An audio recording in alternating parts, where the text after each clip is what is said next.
Service, Child and Adolescent Mental Health Services. He was convicted of a violent assault against another child at school and was referred to the youth offending team.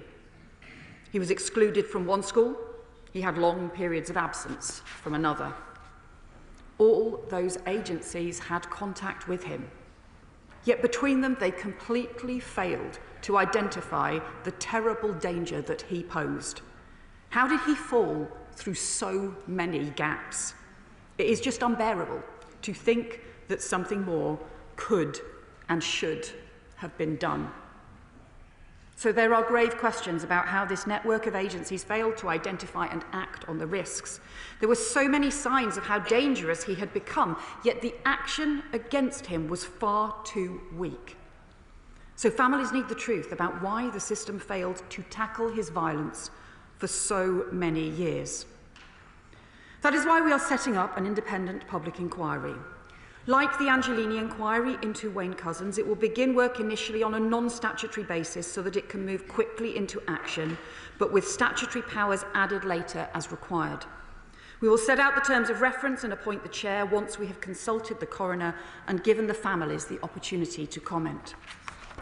And in addition to examining what went wrong in this horrific case, I am also asking the inquiry to consider the wider challenge of rising youth violence and extremism.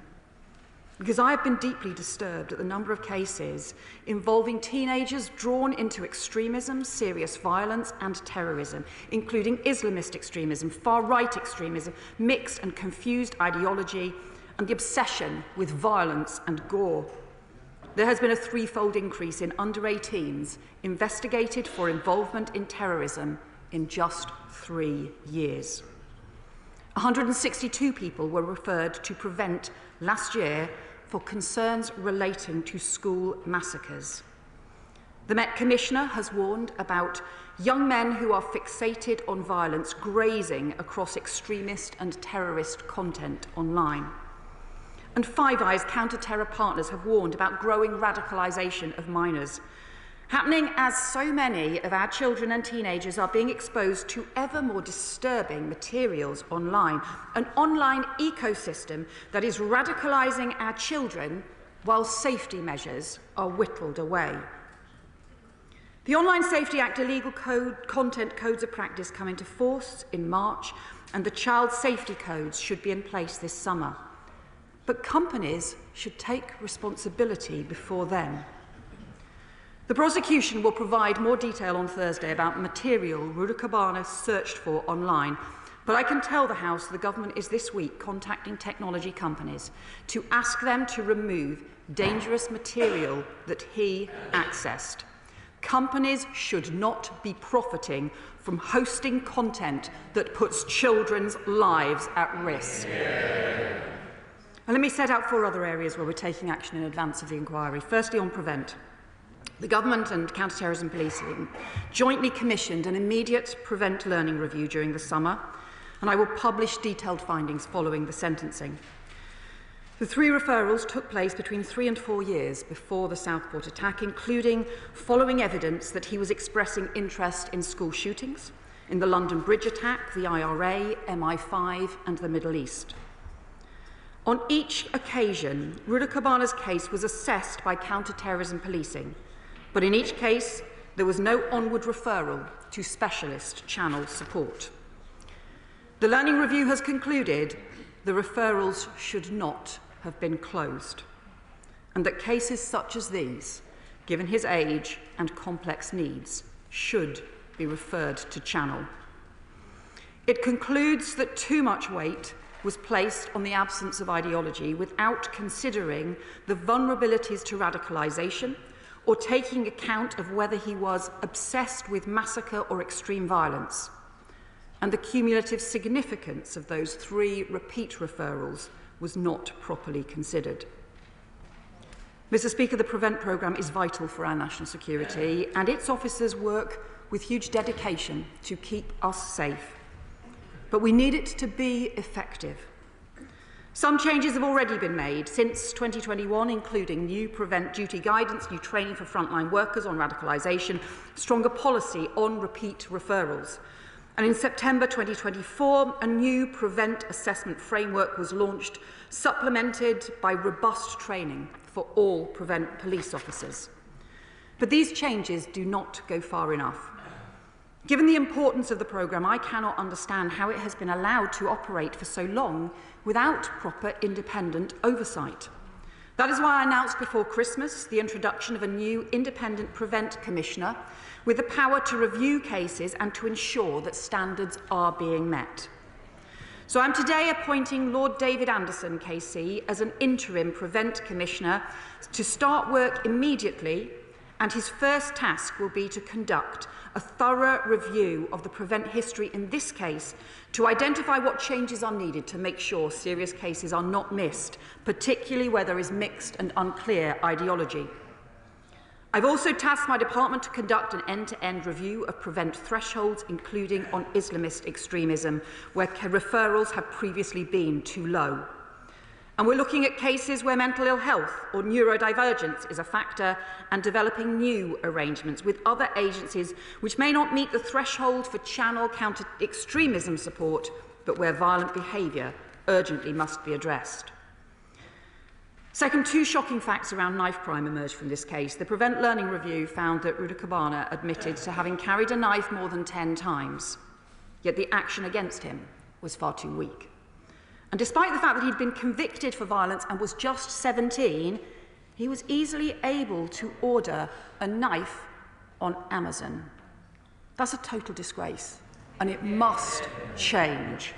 So we will bring in stronger measures to tackle knife sales online in the Crime and Policing Bill this spring.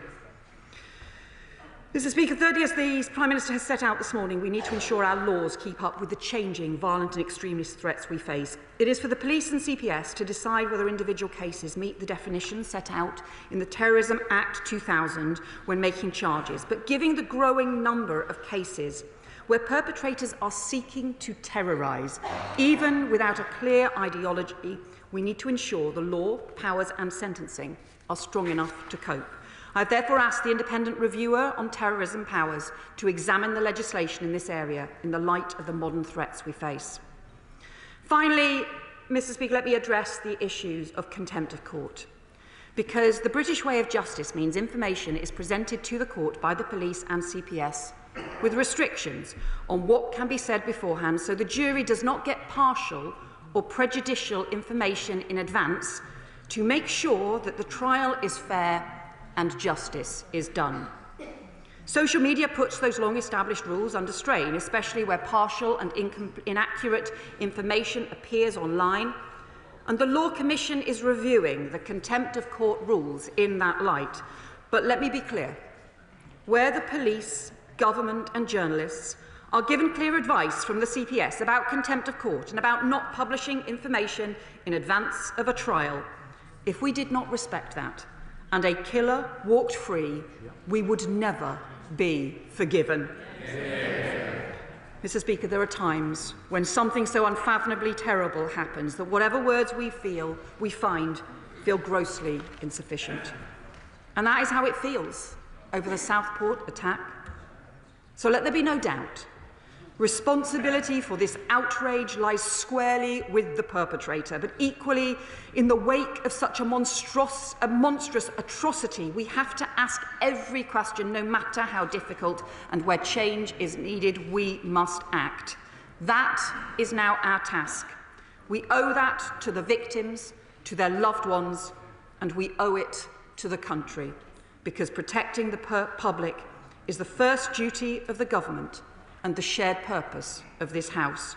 I commend this statement to the House. Right, let us start and we'll get everybody in who was there on time. Can I come now to the Shadow Home Secretary, Chris Phil? Thank you, Mr. Speaker, and I thank the Home Secretary for advance sight of her statement and for the briefing which she very kindly arranged. Firstly, let us remember the 3 young, innocent victims of this savage and senseless attack. B.B. King was just 6 years old. Elsie Dot Stankham was 7. and Alice da Silva Aguiar, 9 years old. Their lives were cruelly cut short as they attended a Taylor Swift dance class. It should have been a time of joy, part of a precious and innocent childhood, to be cherished and remembered. And yet, the darkest of shadows fell over Southport that day as these girls were robbed of their young lives. Let us not forget that 8 more children and 2 adults were seriously injured on that day as well. Many of us in this house are parents or grandparents, and many people listening will be as well. We can only begin to imagine the pain and grief the parents and family of baby Elsie and Alice must now be feeling. And of course, we should recognise and thank the first responders who arrived on the scene. So, Mr. Speaker, we owe it to the memory of those children and to their bereaved parents to learn the lessons from this terrible incident and to take steps to make sure it doesn't happen again. And so, in that spirit, I welcome and support the inquiry announced yesterday. I asked the Home Secretary to confirm that it will be placed on a statutory footing as soon as possible to ensure its independence and also to enable it to compel disclosure of the evidence which it may need. It is vital to get to the truth about what opportunities may have existed to stop the evil perpetrator, Axel Radicabana, from committing these sickening murders. Radicabana was encountered multiple times, as the Home Secretary said, by the police, social services, the school system and the Prevent programme over a period of several years. The inquiry will find out, I hope, whether mistakes were made or whether the law needs to change. And the Home Secretary mentioned some areas that will rightly be looked at, and I support that. I hope the Home Secretary can also confirm this will include consideration of whether the Mental Health Act was adequate for this case. The Home Secretary has also rightly referred to Prevent. A review of Prevent was conducted by William Shawcross, and the last government responded in February 2024. Will the Home Secretary now commit to implementing all of the recommendations of the Shawcross review? Let me now turn to what happened after the murders and to the importance of openness and transparency.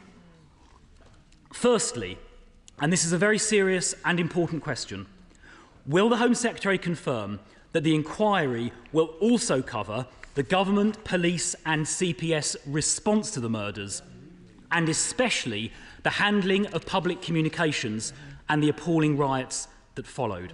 It's a very important question. I would be grateful if the Home Secretary would directly answer that in her response.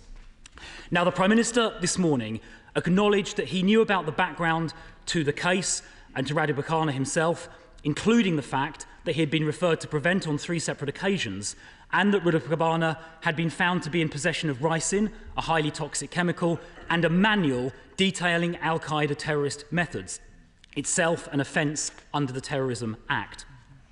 The Prime Minister also said this morning that he did not disclose any of this to the public in the days and weeks after the murders for fear of prejudicing the subsequent murder trial. And it is, of course, important for journalists and for politicians, and indeed this House, to do nothing that might prejudice a trial. But David Hall, KC, the independent reviewer of terrorism legislation, said this on the Today programme in the context of this case in October, and it bears quoting in full. Jonathan Hall said this: "The government has to be aware that if there is an information gap, then other voices, particularly on social media, will fill that gap." He went on, "If there is any information you can give, put it in the public domain and be really careful you don't fall into the trap of saying, 'We can say zilch because there are criminal proceedings.' Quite often," he said, "there is a fair amount that can be put into the public domain."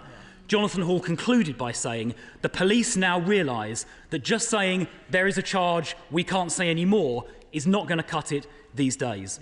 So the independent reviewer is saying that the government and police can put some material into the public domain without prejudicing subsequent trials. And in fact, on October the 29th, Radicabana was charged with possessing the ricin and the terror manual. That was then made public. So if it can be made public in October without risking prejudice of the murder trial, it follows that it could have been made public in August without prejudicing that same trial. Background facts on other cases over the years have been made public after arrest and before trial without prejudice, and the shields relating to 2 of those cases are in this chamber. So why did the Prime Minister not make public some of this background information in August when he knew it, when later disclosure of that information in October demonstrated such disclosure could be made without prejudice? And why did the Deputy Prime Minister on July the 31st dismiss as, and I quote, fake news, those saying there may be further facts to come out? Let me just briefly, Mr. Speaker, before concluding, explain why this is important. As Jonathan Hall said, if there is a void, then misinformation, especially online, can fill that void. And this appears to be what happened here. And some of that information, it is said, originated overseas from hostile states. It is possible, indeed it is even likely, that this misinformation that was put into the void fueled the totally unacceptable riots we then subsequently saw. So, will the Home Secretary accept, given what I've just said and what Jonathan Hall said, does she accept there should and could have been more openness and transparency, as I just set out, without prejudicing the trial, and that disclosing more of that truth openly and transparently would have helped combat the damaging misinformation that circulated and which arguably fueled the riots? Will she confirm the inquiry will look at that aspect of events? Mr. Speaker, this was an appalling tragedy. Young girls murdered with their whole lives ahead of them. Let us all learn the lessons from this tragedy in honour of their memory. Home Secretary. Thank you, Mr. Speaker. Well, the Shadow Home Secretary raised a series of points, which is obviously a substantial shift in position for him and his party from the position they have taken in government. He asked about whether the status of the inquiry. I can confirm it's going to start quickly on a non-statutory basis in the same way that the Angelini inquiry did, but I can confirm it will be given whatever powers it needs, including on a statutory basis, so that it can get any information that it needs. He referred to the Shawcross review. I can confirm that the government has implemented 33 out of the 34 recommendations, but I would just gently point out to him that actually the approach that the Shawcross review took was to say that the PREVENT programme should be narrowed and should actually just focus particularly on the cases around terrorism, and in fact could have put at risk, actually including less cases like this where ideology is less clear. He then raises the issue about the information that was provided, and he will know that the Contempt of Court Act was set out in 1981. Jonathan Hall has indeed highlighted the problem of disinformation online, social media actors who are not bound by the same rules that the police, the media and the government follow. And he refers, for example, to the name and the nationality being provided, which in practice they were in this case, after misinformation appeared online. But ultimately, he has also said all of this is governed by the Contempt of Court Act 1981, and the Law Commission is reviewing that. But it is not for the government to ignore the law or the advice that we are given when justice for families is at stake. And let me point out to him that the previous Conservative government did not publish information before the trial about the PREVENT referral for the perpetrator who killed Sir David Amis. None of us criticised them for that because none of us wanted to put at risk justice for Sir David's family, nor did they publish information before the trial on the PREVENT referral of the asylum seeker who killed Tom Roberts. In fact, they didn't even publish that after the trial. It only came out in the inquest. And the minister, who even after the trial refused to answer my questions on whether they knew that he was wanted for murdering 2 people in Serbia when he was allowed to enter the country, was the current Shadow Justice Secretary. Now, we have been keen to publish the information on prevent referrals from the start, but throughout, the advice to us has been clear. And if we had ignored the advice that we were given from about the case that put towards us and about the information that the police and the CPS were working through in order to get justice, and if as a result a killer had walked free, no one would ever have forgiven the government or anyone else. The most important thing is to get justice, and then once justice is secured, to make sure at this point the questions are answered about what went wrong and why 3 young girls' lives were lost. That is the question he should be focusing on right now. Patrick Hurley. Thank you, Mr. Speaker.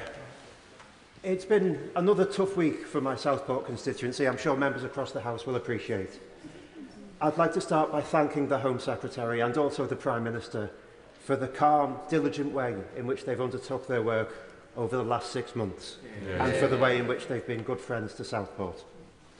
I was clear back in the summer that I did not want people speculating online as to the motives or the background of the person that we can now say was the murderer of those 3 girls. We were risking the trial would be prejudiced. The trial could have collapsed because of that speculation, because of what wasn't just speculation, but also in some respects downright lies. And downright lies that were being circulated in the interests of gaining political gain for themselves, with the interests of justice a distant second. So in the same vein, will the Home Secretary agree with me that the next stage of achieving justice for my community and the families impacted so desperately by the crime back in July, the public inquiry, should also be allowed to undertake its work and make its recommendations free of the ridiculous nonsense and lies that we've seen from public figures who should know better, circulating purely for their own interests? Secretary. My honourable friend has been a really important voice for his community throughout this unimaginably difficult time and has spoken for them with great dignity and passion, including in this House. He is right that nothing should be done. It is part of our British justice traditions that information is produced at the trial, but not in advance for fear of prejudicing a jury and then for undermining justice and potentially letting criminals walk free. And he is right that we should never do that, but he is also right that his community, the people across Southport, particularly the families involved, need now to get answers. And the answers that they need about how on earth this shocking and disturbing barbaric attack could have been able to happen. What went wrong, what could have been done to prevent it, but also how we as a society face up to the rising youth violence and extremism that we have seen, this being just one example of some very disturbing cases. That is the justice and the answers those families need. Come to Liberal Democrat spokesperson Lisa Smart. Very much, Mr. Speaker, and I'm very grateful to the Home Secretary for advance sight of her statement. What happened in Southport last year was a horrific tragedy. 3 innocent young girls, Alice, Bibi and Elsie, lost their lives to an act of senseless, brutal violence, and our thoughts go out to the bereaved families and their friends, for whom this week will be incredibly difficult. We all owe it to these girls to ensure that a senseless tragedy like this can never happen again. It has been deeply concerning to hear reports about how, in the lead-up to the attack, warning signs were missed as the attacker fell through the cracks of the system. So the Liberal Democrats welcome the government's commitment to an inquiry, and there are clearly tough questions that need to be asked. The inquiry must not shy away from getting those answers. Of course, this inquiry, like others, will only reach its full potential when there is a duty of candour that requires public officials and authorities to cooperate fully. And so I'd welcome more details from the Home Secretary on when her government plans to finally introduce the Hillsborough Law to Parliament. Our country also deserves a counter-terrorism strategy that keeps our communities safe and is fit to tackle the modern challenges we face in an increasingly complex online world crossing international boundaries. So will the Home Secretary confirm that these concerns will be addressed in the upcoming counter-terrorism strategy? This must be a watershed moment where we move forwards by building a system that avoids future failures like we've seen in this case. And it is my sincere hope that we can work together across this House to make this a reality. Home Secretary. Well, the Honourable Member makes an important point. The duty of candour is something that we want to introduce as part of the Hillsborough law. She's also right to talk about the challenges in terms of countering terrorism, countering extremism, and also these changing patterns we've seen of extreme violence, the kind of thing that the Met Commissioner has described, where those with a fixation on violence and gore are also consuming different bits of terrorist material and extremist material as well. The ideology may be unclear, but they pose a danger to the public. And what this inquiry needs to look at is all of those issues, but we also need, as part of the prevent work we are doing and the countering terrorism work we are doing, to make pace in these areas as well. Thank you, Mr. Speaker. And I thank the Home Secretary for her statement this afternoon. And as many right honourable members have said, our thoughts remain with BB, Elsie and Alice. And we can all remember where we were that late mid-morning on the 29th of July. I just dropped my 2 children at their holiday camp at school. And when the news broke, that panic, and when you almost stop for a minute to think, are my children safe? And we think about the other children and the trauma that they will be feeling. And the first responders who ran towards that danger, knowing that they could have been harmed. And the Home Secretary has announced an inquiry, but we've seen that sadly, the issues of young children as young as 16, 15, what they are viewing online, and the nature of the violence that was used on Eliane Andam when she was tragically stabbed in Croydon on the 27th of September. The nature of the violence that Alex Rudikani used on these 3 girls. How would the Secretary of State ensure, the Home Secretary ensure, that the institutions which, if we're honest, have failed to see those warning signs will not fell in the future? What would the inquiry do differently so that we are not finding ourselves as a House coming back to recount dangerous tragedies again in the future? My honourable friend is right to describe how every parent, every grandparent will have felt on hearing those awful descriptions that on that day in July. And also right to focus on what it is our young people, our children, are seeing online. And if we don't face up to this, the damage that we could be doing through generations is really disturbing and troubling. But that means that social media companies need to take responsibility. The Online Safety Act will bring stronger codes and requirements in, but they also need to take some responsibility instead of going backwards, which they are at the moment. Chair of the Select Committee, Dame Karen Bradley. Thank you very much, Mr. Speaker. I welcome the Home Secretary's statement, and my thoughts are with everybody involved. The list that she set out of the points of the agencies and institutions that could have intervened sooner is truly terrifying. So what reassurance can she give the House that this is a cross-government piece of work and that all agencies and institutions will be involved? And as and when the inquiry makes recommendations, which it will do hopefully on an interim basis, will she give some commitment that she will look carefully at them and implement them as soon as possible? Home Secretary. Certainly, of course, look at any recommendations that come from this inquiry because it is so important. We need it to look both at what went wrong in this case, and it's particularly about the interactions between different agencies. There were so many agencies involved, but as a network, they just failed both to identify the risk and to have sufficient action in place.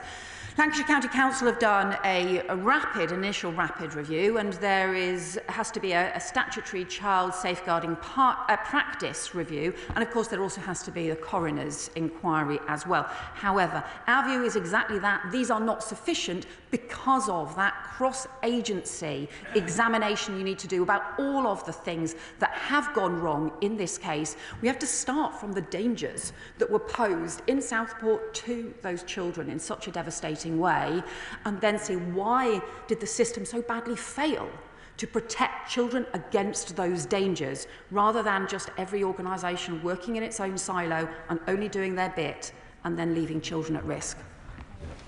Bill Esterson. Thank you, Mr. Speaker. I'd like to thank my right honourable friend for her statement and for announcing the setting up of the public inquiry. I want to remember Alice, BB and Elsie, their families and friends. I also want to remember the other victims of the attack and the first responders, some of whom have told me over the last 6 months their harrowing accounts of what they found at the Hearts base in Southport. Does my right honourable friend agree with me that we in this House should recommit to the principle nothing we say or do in this place or elsewhere could prejudice criminal proceedings or prevent justice being secured? And does she agree that to have done so in this case would have been an insult to the memories of Alice, BB and Elsie, an insult to their families and friends, and an insult to everyone in the community in Southport who were and remain so badly affected by what happened on the 29th of July last year? Home Secretary. Well, my honourable friend makes a really important point, because the families and all the people of Southport, the people across the country, need truth, need answers about what happened and about what went so badly wrong in this case. And that is why the information is put before the trial. That is why the information is released after the trial. That is how the British justice system works. But crucially, at the heart of this, they have to have justice. There has to be an account for such a terrible, terrible, barbaric crime. And we, all of us, have to make sure that that justice is delivered, and rightly, because when lives have been lost in such a terrible way, justice is the minimum they deserve. Sir David Davis. I hope the Home Secretary will not take it as a discourtesy if I say to her that actually it should be the Prime Minister making this statement here today. I say that because this morning he said on television that singleton terrorist attacks were a very new occurrence. They're not. They've been going on for nearly a decade, many in London, one in the yard of this House of Commons, and of course one killed Sir David Amess, our colleague. And in that attack on Sir David Amess, the police declared it a terrorist incident the same day, without 3 prevent references, without Ricin, without an Al-Qaeda manual. They declared it a terrorist event the same day. So we all wonder why this was not the case here, when there was such evidence. This is a clear mistake, is it not? Home Secretary. So the decision about the application of the Terrorism Act 2000 is one for the police and ultimately the CPS when they lay charges, based on the operational information that they have. The prosecution will lay out more information that they put before sentencing that they would have put before the court on Tuesday had the information today. So we'd had the offender not pleaded guilty initially, and that is for them to decide. But the point the Prime Minister made this morning was that this was clearly a case where someone attempted to terrorise the community. That was clearly his intention, to kill those children and also to terrorise more widely. And that is why we have to ensure that even where there are cases where the police or the prosecution say they have not been able to prove ideology, that we still have the right powers, the right sentencing, the right ability to respond with swiftness and seriousness to the kinds of cases we face. And that is why he has said that this needs to be reviewed. I referred to the independent reviewer Bureau of Terrorism, powers looking at these issues. And it's also why we have this statement to the House and are making this inquiry, because where I would disagree with him when he said, well, we've had these cases for a long time, the thing we've seen in very recent years is this really big increase in youth violence and extremism on a really disturbing scale. And I do think that needs to be part of the inquiry as well. Sean Davis. Speaker, can I associate myself and my community with a statement from the Home Secretary on this tragic incident? Whether it be purchasing knives online or whether it be the sharing of these horrible videos celebrating violence and death, there's clearly a gap between the ability of the state to hold social media companies to account and also online retailers.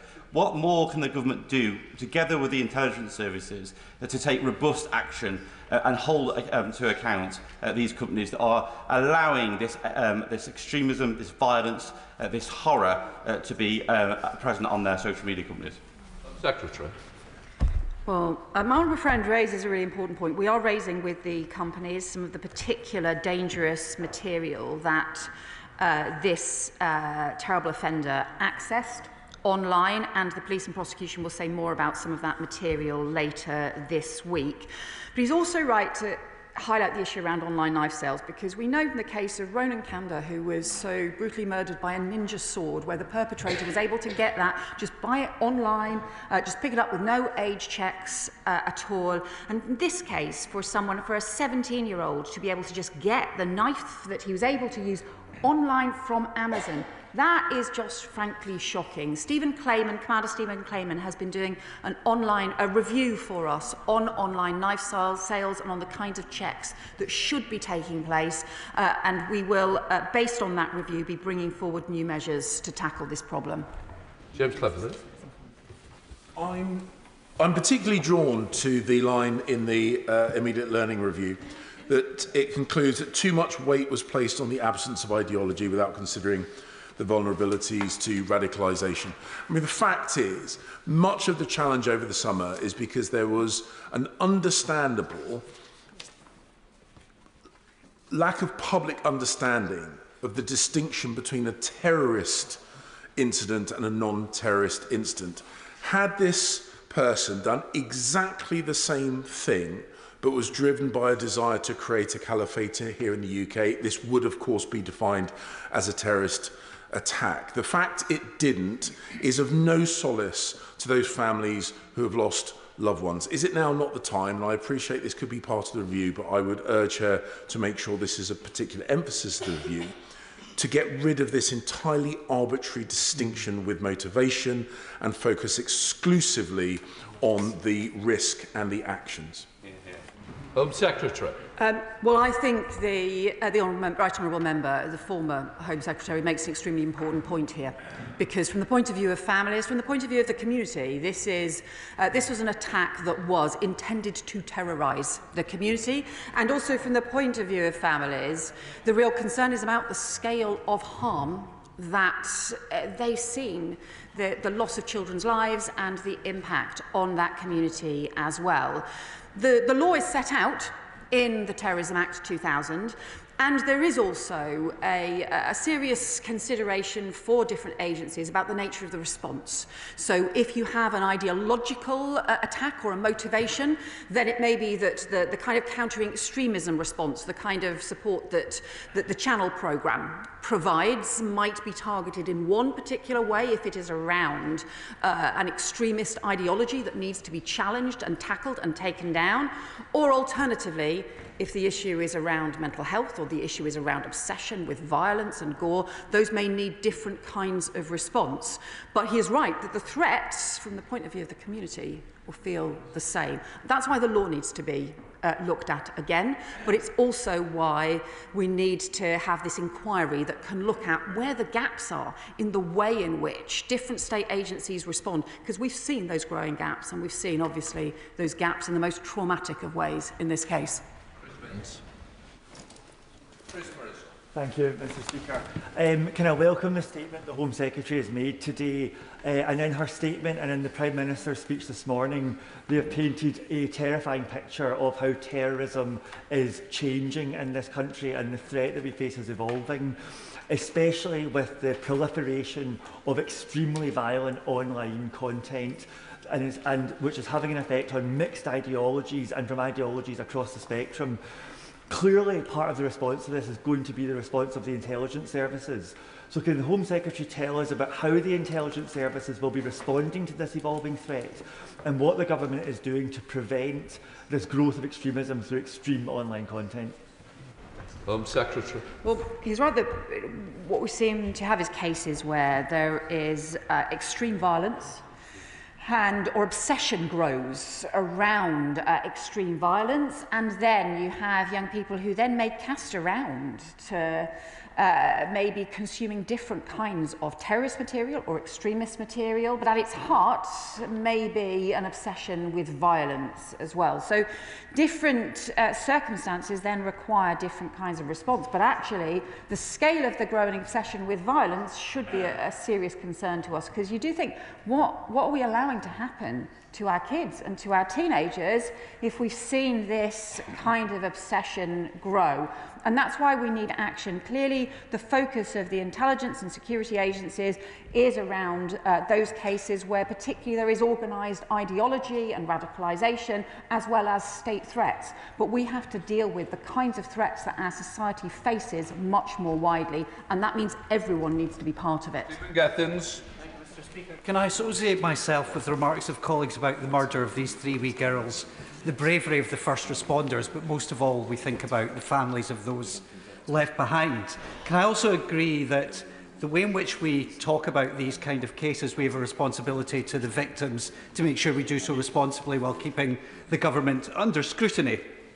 There is a fast evolving situation in terms of technology companies. Can the Home Secretary tell us what areas she's looking at in terms of enforcement? But can she also tell me that it's a multi-agency, very diverse case? What interaction is she having with the Scottish Government and the devolved administrations in the areas where they have responsibility? Thank you. Home Secretary. Well, the honourable member is right that there are issues around the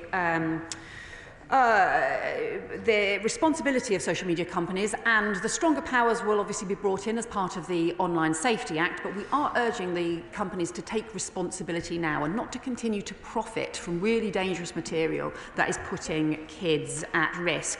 In terms of the discussions with the Scottish Government, we actually have broad discussions planned for later this week around some of our shared Home Office responsibilities, and he will know, obviously, policing issues and crime issues are devolved, but national security issues where terrorism cases may fall or have an impact are also reserved matters as well. And so on these kinds of cases, we would expect to obviously consult and to discuss with the Scottish Government what the way forward is. Paula Barker. Thank you, Mr Speaker, and I thank my right honourable friend for her statement, and my thoughts and prayers are with everyone involved. Acts of terror devastate the family of victims who are left to pick up the pieces, having their closest loved ones robbed of them in the cruellest way. As with the Forbury Gardens terrorist attack in 2020, which saw my constituents, Gary and Jan Fairlong, lose their beloved son James, these acts often take place after multiple agency failings. The Forbury Gardens perpetrator had been referred to Prevent 4 times and was known to mental health services. It will be important to those families in Southport that lessons are learned and acted upon in a timely way. So will the government engage with me and Survivors Against Terror over their calls for a Survivors Charter which would expand rights to survivors and the families of victims? Home Secretary. Well, my honourable friend makes an important point, and the Security Minister has met with and had regular discussions with the survivors of terror, because the concerns they raise are very serious about the way in which survivors, for example, of the Manchester Arena attack ended up feeling badly let down, and the additional support that can be needed in these cases. So we will continue to discuss with those organisations about the support that's needed. Sir Julian. I trust that the Home Secretary agrees with me that the courage shown by the dance teacher and the member of the public who intervened should appropriately be recognised. But what troubles me is that we seem to have a subtext here of saying that if only this particular ticking time bomb had been successfully referred to prevent, that could have stopped him doing what he did. Will the Home Secretary share with the House what measures are in place, assuming that someone so committed to fanaticism would not respond to prevent? What measures are in place to keep the terrible events from happening? Do TPIMs, for example, apply in a case like that? Home Secretary. I think the Honourable Member makes a really important point here, because those referrals as well were 3 to 4 years before the attack, and multiple different agencies had contact with him. But there is a huge question about what powers, what interventions are available in a case where, even had they sufficiently identified the scale of risk and dangers he poses, what could be done. That is one of the reasons why the government is determined to bring in a new power, a youth diversion order, to be able to address some of the really difficult cases, particularly around teenagers, to look at what requirements might be put on young people in these cases, and we will bring forward legislation as part of the Crime and Policing Bill. Thank you, Mr. Speaker. The barbaric murder of those 3 little girls in Southport is part of a growing problem of youngsters fixated on violence and gore, as the Home Secretary has said. Though this worrying phenomenon has been fuelled by the rapid growth of websites and social media forums which promote and revel in that violence, so can the Home Secretary confirm that the inquiry into Southport will look into exactly this danger promoted by those websites? Home Secretary. We will certainly make sure that this issue is clearly in the scope of the inquiry. We need the inquiry to look at why we have so many more young people getting drawn into obsession with violence, extremist activity, and what exactly is going wrong and why, so that we can make sure that across society we take the action that is needed to keep our children safe. Lee Anderson. Thank you, Mr. Speaker. The Home Secretary has told us that last year alone 162 people have been referred to prevent over concerns relating to school massacres. A truly shocking and disturbing figure. So could the Home Secretary please tell us how many of these people are currently in detention? Home Secretary.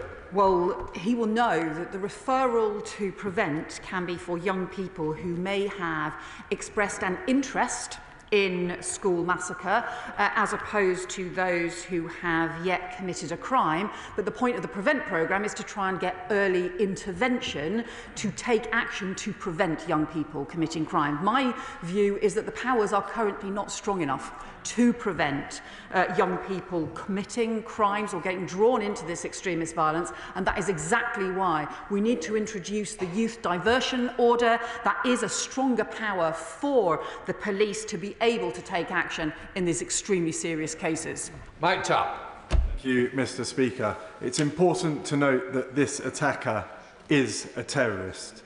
He's been charged under the Terrorism Act and the Biological Weapons Act. The man is a terrorist, Mr. Speaker. The attack itself has not been labelled as terrorism due to the lack of a clear ideological motive, a decision for the police and the CPS. Will the Home Office look into how our legal frameworks can be updated to recognise the full horror of acts intended to terrorise? Home Secretary. My honourable friend is right. We do need to ensure that the legal framework is up to date, to make sure that there is the scope and the powers and the sentencing, frankly, as well, to ensure that where there are acts intended to terrorise, even where there is no ideology, that there are sufficient powers in place to be able to deal with this. And he is also right to say that because this man has been charged under the Terrorism Act and has pleaded guilty to a terrorist offence, I can confirm he will be treated as a terrorist offender in prison as well. Dr. Andrew Murison. Thank you, Madam Deputy Speaker. If the authorities remain silent, then bad people will write the script. On the 16th of October 2021, those authorities and then their political masters were frank about what had happened the previous day in Southend, and there were no riots. Why is that different to this? Home Secretary. Well, I would say to the honourable member, in the case that he refers to, the attack on Sir David Amis, who I regard as a friend, and I know he does as well, was a great loss to this House, the government did not publish crucial information, for example, around the Prevent referral that had taken place. There was a lot of information that was not provided until the trial, and in fact this government is going further in providing information after the trial than was provided in that case as well. And I also don't think that anyone should attempt to excuse people who threw bricks and rocks at police officers as being somehow something to do with what information that they were provided and when. They committed crimes, they need to take responsibility for those crimes as well. Gregor Poynton. Thank you, Madam Deputy Speaker. We've heard from Merseyside Police, the CPS and Counter-Terrorism Police about the wide range of violent content that the accused was accessing. That included genocide and also social media searches for violent, fatal stabbings. Now, I know the Home Secretary has covered some of this in her statement and previous questions, but can I ask her what more should the social media and search engine giants be doing? Firstly, to stopping our young people accessing this content in the first place, and secondly, once they're being made aware of it, taking it down quickly from their sites. So I think that my friend makes a really important point, because the thing about the social media companies is they have incredibly sophisticated technology and resources. These are the social media companies that know exactly how to target every single one of us on things that we might be interested online, and to use their algorithms in all kinds of sophisticated ways. They have the capability to do far more to identify this dangerous content and to take action on it. And I do believe that they should use those responsibilities rather than rowing back from content moderation, rather than reducing the responsible action that they need to take. Saoirse Eastwood. Thank you, Madam Deputy Speaker. I thank the Home Secretary for your statement today, and indeed constituents across Lagan Valley are sending their thoughts and prayers to not just the families of Elsie, Alice and Baby, but indeed the community of Southport. Something that has deeply concerned me for a long time is indeed this radicalisation, particularly of young people, and you have explicitly stated that in your statement today, that it is an online surge of young people becoming radicalised, also including young people that are interested and looking at particular violent content against women and other sorts of terror linked. I would want to understand how the Home Secretary sees the lack of an ideology being captured in a way that it means that we can actually identify these potential perpetrators, and also in terms of actually the laws that we can make in this House to stop social media companies not only profiting but actually being aware of this violent and terrorist content that is online. The honourable member is right to raise this. The director of NI5 has talked about how the security services are seeing far too many cases with very young people being drawn into poisonous online extremism, and 13% of all of those investigated for involvement in UK terrorism now under 18. That is a disturbing fact for all of us. And she's right too that this needs to look at the complexity of, there are some young people who become radicalised around an ideology early on. There are others who become obsessed with violence. There are others who may switch between different extreme ideas and perspectives. But the point is that all of them are at risk of becoming dangerous to communities if they get drawn down this extremist track and their ideas get poisoned in this way by things that they see online. That is why it's so important, and that's why it's a central part of the inquiry. Josh Simons. Thank you, Madam Deputy Speaker. Can I thank the Home Secretary for updating the House and welcome the uncompromising inquiry that she and the Prime Minister have announced. I'd also like to ask about social media and the digital information environment. I used to work in a technology company for a long period of time, and I totally concur with the Home Secretary's comments. They know what's circulating online. They know what's getting virality. So I'd like to ask the Home Secretary whether, after the summer, she feels that she and the Prime Minister have the information that they need in order to make decisions in real time to secure our information online environment.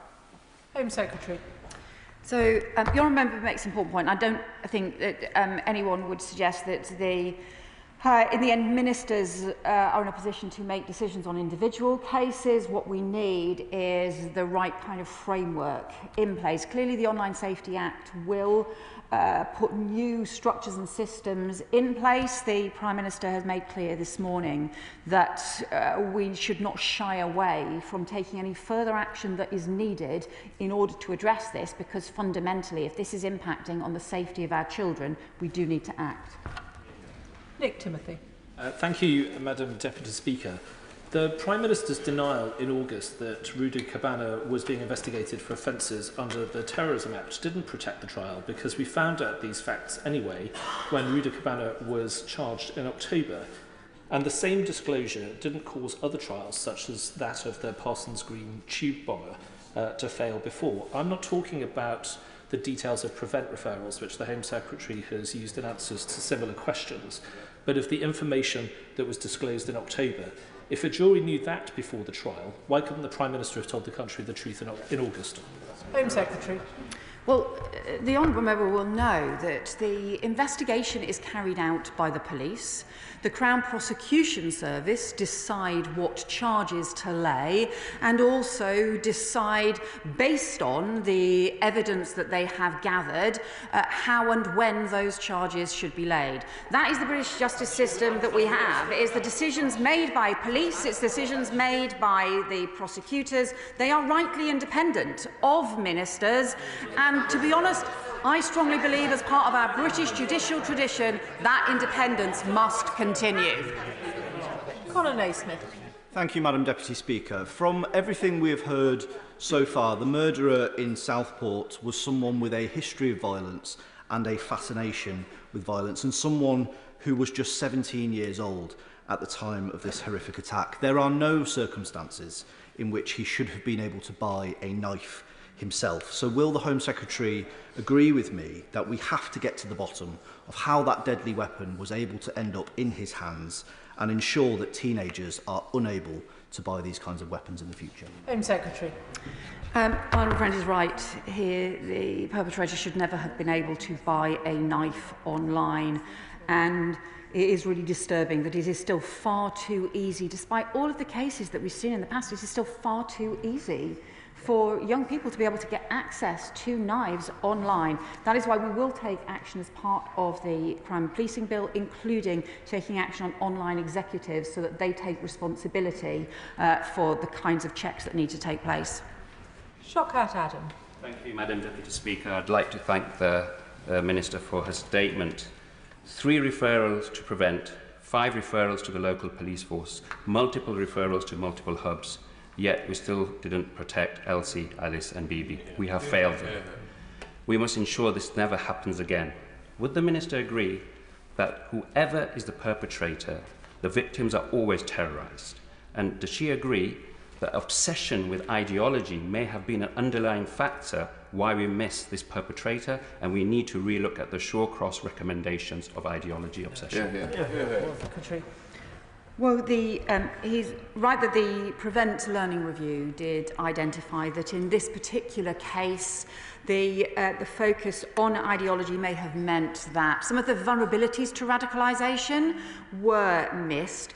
We also have to recognise that depending on the individual case, where there is ideology, that is different from cases where there is not and may require different kind of response. So the assessment of risk, the assessment of the danger a young person poses may need to be the same, but the kind of response that the action that the state needs to take, depending on what is driving that action and that danger and that risk, needs to change. But for too long, some of those mixed ideology cases, some of those unclear cases may have been being missed because we haven't had sufficient focus on them. That's what the inquiry needs to do. Dr. Ben Spencer. Thank you, Madam Deputy Speaker, and I thank the Home Secretary for her statement today. And of course the victims and all those affected are very much in our thoughts and prayers. And I think it's important that nothing that we say detracts from the sole responsibility of the perpetrator for these awful crimes. But it's right that we look into the situations beforehand. And I note that the Home Secretary's mentioned a few times multiple agency involvement and warnings. And I think for me that's one of the most concerning and shocking things. How come so many agencies were aware and raised concerns? This wasn't a lone wolf that popped out of nowhere. Who does she think ultimately bears responsibility for managing this perpetrator's risk? Home Secretary. The honourable member's question gets to the heart of the problem. So he's right that the responsibility for this appalling and barbaric attack lies with the attacker himself. He needs to face the consequences. It is the most heinous crime that he has committed. But we also have to ask those questions on behalf of the families about why so many agencies, there should have been a network of responsible agencies, in the end together failed to identify the scale of risk and to take the scale of action that was needed in this case. That is what the inquiry needs to look at. And I think part of the challenge is that it can be too easy for each agency to think that somebody else is addressing this bit of the problem, when actually there needs to be a much stronger approach between agencies. That's what the inquiry must look at. Richard Tice. Thank you, Madam Deputy Speaker. I think the vast majority of the British people agree with the government's own independent reviewer of terrorism legislation, who said repeatedly that in these serious incidents, these horrific crimes, more information needs to be put out sooner to avoid an information vacuum. But that's in conflict, of course, with the need to prevent prejudicing a fair trial. And therefore, does the Home Secretary agree with me that it's incumbent upon us in this House to find a way to overcome and reduce that conflict so we get more information sooner? Home Secretary. Well, the honourable member raises the issue about, particularly in a world of social media where there can be all sorts of information online and therefore there can be different kinds of information available, and yet, as he rightly says, we have to make sure that justice is done. We have to make sure that a jury is not prejudiced by information so that a killer can walk free, but we also have to make sure that people can get answers, people can get the crucial information that they need. The Law Commission is reviewing the Contempt of Court Act. That dates back to 1981, but I know he would recognise the importance of us following the law in the meantime and recognising the way we need to make sure that justice is done. And now that we have a verdict, making sure that the families can get proper answers, can find out what went wrong in this case, get the answers that they so badly need and deserve. Dr. Luke Evans. Well done, Home Secretary, on the proposals you're bringing forward. You have my full support in turning over every stone to look into the cases, and I fully, wholeheartedly agree with all the powers you're bringing forward. However, that is half of the story. The Home Secretary rightly talks about the balancing of possibly a criminal maybe walking free, but the actual nature of having riots up and down this country that happened. So will she consider conducting a review on creating a framework about how government talks about these issues so that it's standardised with the media, so that there's no political point scoring across this chamber? Because at the heart of this issue is how the public perceive information was held from them. And if we can stop that, we can do a review into the rioting to make sure there are no further riots, because there weren't riots in October when this information came out. So there's a discrepancy there that needs looking at, and I'd be grateful if she'd take that up. Home Secretary. Well, I would sort of point out to him that the violent disorders stopped when people realised they would face consequences for it, and when there was a clear police and criminal justice system response, because there is no excuse for throwing rocks and bricks at the police. There is no excuse for throwing rocks and bricks at the very same police officers who had to deal with the most horrendous attack on those little children in Southport in the first place.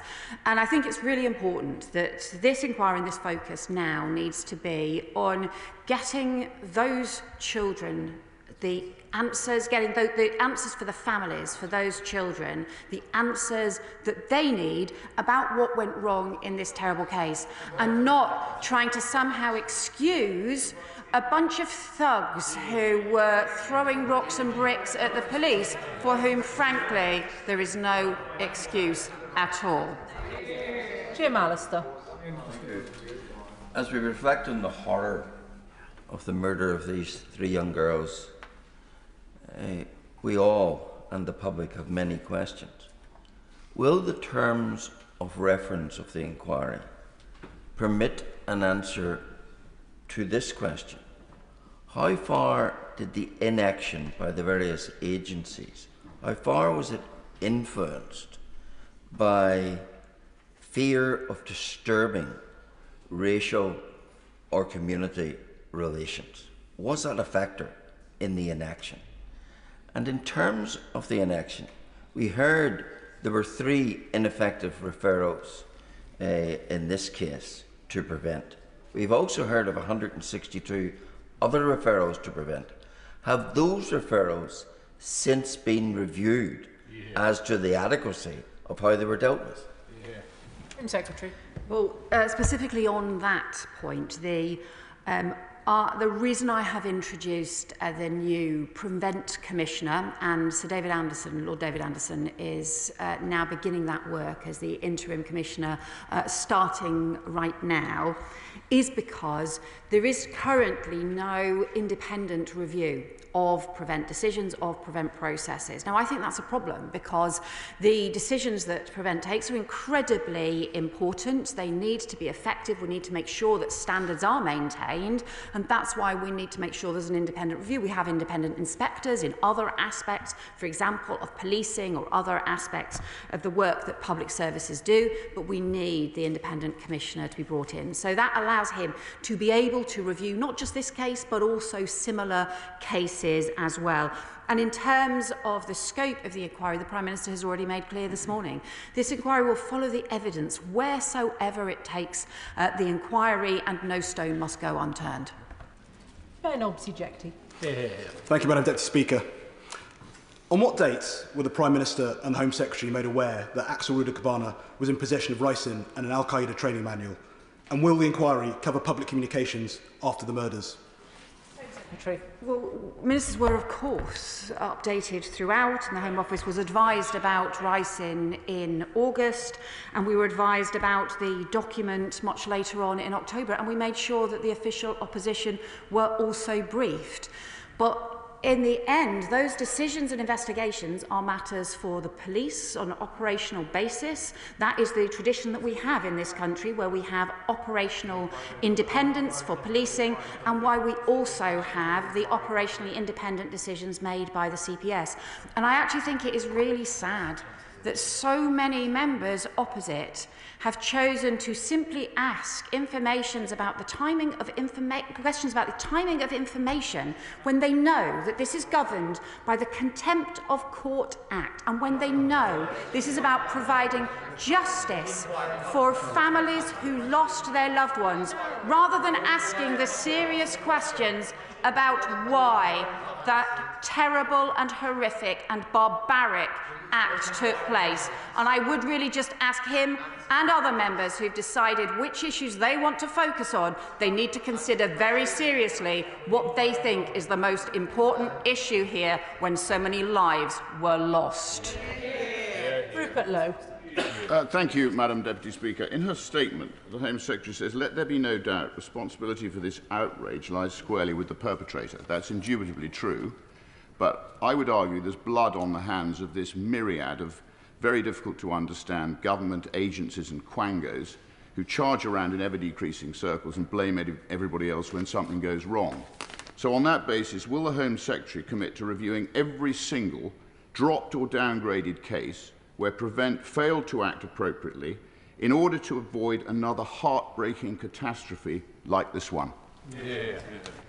Well, there are two things that are important that we have announced today. The first is the inquiry itself, which needs to go to the heart of what went wrong in this case, why so many agencies knew about this incredibly dangerous perpetrator who committed this barbaric act, but also to establish the new Prevent Independent Commissioner who can review cases, who can look at the different cases and the approach that's being taken to make sure that the right approach is being taken, to make sure that risks are being taken, risks are being identified, and frankly make sure action is being taken, because some of the information that I see that disturbs me, particularly some of the issues around the knife crime identified in this case, is strong enough action was not taken, and we need to make sure that it is to keep people safe. Jim Shannon. Thank you, Madam Deputy Speaker. Can I thank the Home Secretary very much for her statement, for her tone and also for her well-chosen words. I don't think there's any of us in this chamber, Madam Deputy Speaker, that our hearts don't ache for the families and their loss. The trust of the local communities and the information that was released was damaged, and a lesson on transparency, I believe, must be learned. So can the Home Secretary outline how government will ensure that trust is rebuilt in this system and that misinformation can be corrected and that those corrections are trusted in the future to come? Thank you so much. Home Secretary. The honourable member is right to raise the issue around trust, because we have an important issue around the police and criminal justice system are rightly independent of government and of politics, but there needs to be trust in the work that they do. It's why this government's made it part of our mission to restore confidence in policing, for example, which had been, I think, undermined for far too long, and to stand up for the rule of law and the role that the different parts of the justice system rightly play, which are different and which need to be defended, otherwise they will not provide justice for people in the future. And crucially, in order to ensure that there is trust, we need to get to the truth about what happened in this truly shocking, terrible case, what went wrong, and why a dangerous man was able to do this, able to commit this terrible crime.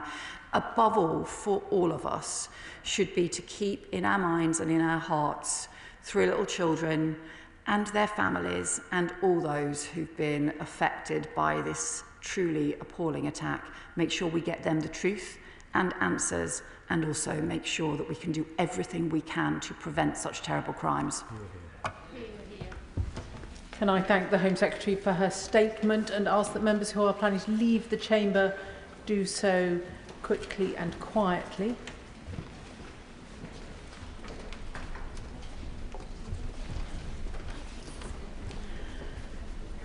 Presentation of Bill. Zara Sultana. Arms Trade Inquiry and Suspension Bill. Second reading, what day? Friday, 14th of March. Friday, the 14th of March. Which brings us to the 10-minute rule motion. Katie White.